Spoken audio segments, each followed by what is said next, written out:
হিসাবে উপস্থাপন করা, এটা শয়তানের কাজ। আপনাকে পর্দায় থাকলেই সুন্দর, কিন্তু শয়তান বলে এটা অসুন্দর। হালালকে হারাম বানাইলে, হারামকে হালাল বানাইলে কে খুশি হয়? আপনার কথা বলেন না, কে খুশি হয়? আপনাদের দেশে রাষ্ট্রীয় পর্যায়ে আল্লাহর হালালকে হারাম বানানো হয়েছে আর হারামকে হালাল বানানো হয়েছে। কিছু উদাহরণ দিই। আপনাদের দেশে 17 বছরের মুন্না 16 বছরের মুন্নিকে বিয়ে করলে এটা দেশের আইনে হালাল না হারাম? কথা বলেন না কেন? মানে আপনাদের দেশের আইনে এটা কি চলবে? এটা বাল্য বিবাহ।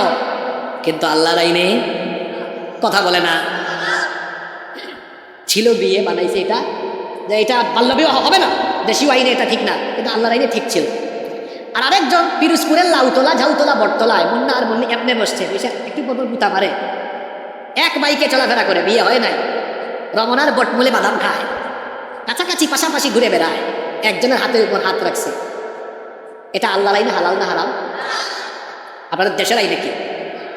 নো প্রবলেম, আপনি বাধা দিয়ে পুলিশ আপনারে ধরে নিয়ে যাবে, কারণ তারা অ্যাডাল্ট পারসন, উভয়ের সম্মতি থাকবে, তারা সেটা করছে, অসুবিধা কি? আল্লাহ বানালেন হালাল, যেটা আল্লাহ বানালেন হালাল তারা বানালো হারাম। আল্লাহ বানালেন যেটা হারাম তারা বানালো হারাম হালাল। এটা হলো রাষ্ট্রীয় পর্যায়ে আল্লাহর সাথে কুফরি করা। শুধু কি তাই? মদ আল্লাহর আইনে কি? আপনাদের দেশের আইনে এটা মাদক নিয়ন্ত্রণ অধিদপ্তরের লাইসেন্স নিয়ে যায় যাচ্ছে, নামটাও রাখছে গো, মাদক নিয়ন্ত্রণ, মানে নিয়ন্ত্রিত মাত্রায় তারা খাওয়াবে। এটার নাম হওয়া দরকার ছিল মাদক নির্মূল অধিদপ্তর। সীমিত পরিসরে তারা এটাকে চালু রেখেছে। আল্লাহ যেটা হারাম করেছেন, কারো বাপের ক্ষমতা আছে এটাকে হালাল বানানোর? তাহলে এইভাবে সুন্দরকে অসুন্দর, অসুন্দরকে সুন্দর, হালালকে হারাম, হারামকে হালাল বানালে যে খুশি হয় তার নাম কি? 6 নাম্বার, উলঙ্গপনা, বেহায়াপনা, বেপরদা থাকলে পরে শয়তান খুশি হয়। কারণ শয়তান জান্নাত থেকে বের হওয়ার পরে প্রথমেই সে ধোঁকা দিয়ে যে কাজটা করেছিল, আমাদের বাবা আর আমাদের মা অর্থাৎ আদম আর হাওয়া, এই দুইজনকে সে শরীরের কাপড় চোপড় খোলায়া উলঙ্গ বানায়া দিয়েছিল। ঠিক না বেঠিক? রব্বুল আলামিন কোরআনুল কারীমের 7 নম্বর সূরা সূরাতুল আরাফের 26 নম্বর 27 নম্বর আয়াত থেকে বলছেন, ইয়া বানি আদম লা ইয়াফতিনান্নাকুমুশ শাইতানু কামা আখরাজা আবাওয়াইকুম মিনাল জান্নাহ।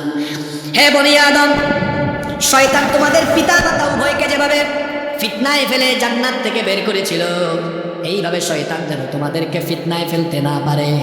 আমরা বললাম, আল্লাহ আমাদের বাবা মাকে শয়তান কেমন ফিতনায় ফেলেছিল? আল্লাহ যখন বাবা আদম এবং মা হাওয়া আলাইহিমুস সালাম এই দুইজনকে জান্নাতে দিয়ে দিলেন, বললেন গোটা জান্নাতে ঘুরে বেড়াও, কিন্তু ওয়ালা তাকরাবা হাযিহিশ শাজারা, ওই গাছের কাছে যেও না। শয়তান এই দুইজনকে ধোঁকা দিয়ে দিয়ে ওই নিষিদ্ধ গাছের কাছে নিয়ে গেল, ফল ভক্ষণ করালো। তখন তাদের উভয়ের শরীর থেকে জান্নাতের পোশাক পরে গেল, তাদের উভয়ের লজ্জাস্থান প্রকাশিত হয়ে গেল। তারা উভয়ে তখন জান্নাতের গাছের পাতা দিয়ে লজ্জাস্থান ঢাকতে লাগলেন।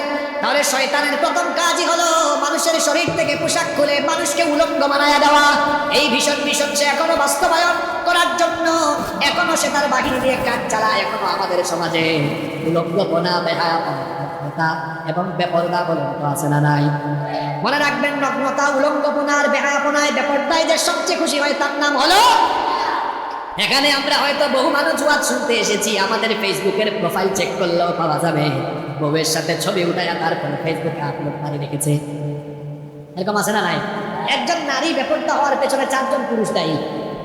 1, তার পিতা, বাপ ঠিক থাকলে মেয়ে বেপরদা হবে। 2, তার স্বামী, স্বামী ঠিক থাকলে স্ত্রী বেপরদা হবে। 3, বড় ভাই।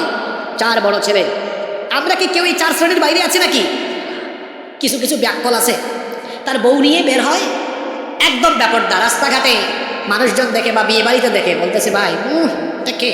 চিনস না তোর ভাবি? কই ওয়াও, জিনিস কার আর মজা নেই কে? আবার এই ব্যাককল বলে থ্যাংক ইউ। এই ব্যাককল, তোমার একটু খারাপ লাগে না? তোমার জিনিস মানুষ দেখে, তোমার বউয়ের নাক কেমন, ঠোঁট কেমন, ফিগার কেমন, এটা আরেক পুরুষ দেখে মজা নেই। তোমার যদি খারাপ না লাগে, তুমি ব্যক্তিত্বহীন, তুমি পুরুষ নামের কলঙ্ক। তোমার পুরুষত্ব আছে কিনা আমার প্রশ্ন জাগে। তুমি পুরুষ মানুষ কিনা আমি জানি না। তোমার বউ তুমি দেখো, তা মানুষ দেখাও কেন? উলঙ্গপনা, নগ্নতা, বেহায়াপনায় শয়তান খুশি হয়। আজ আমার যুব সমাজকে শয়তান নগ্নতায় ধাবিত করতে চায়। আর নগ্নতা উলঙ্গপনা এগুলো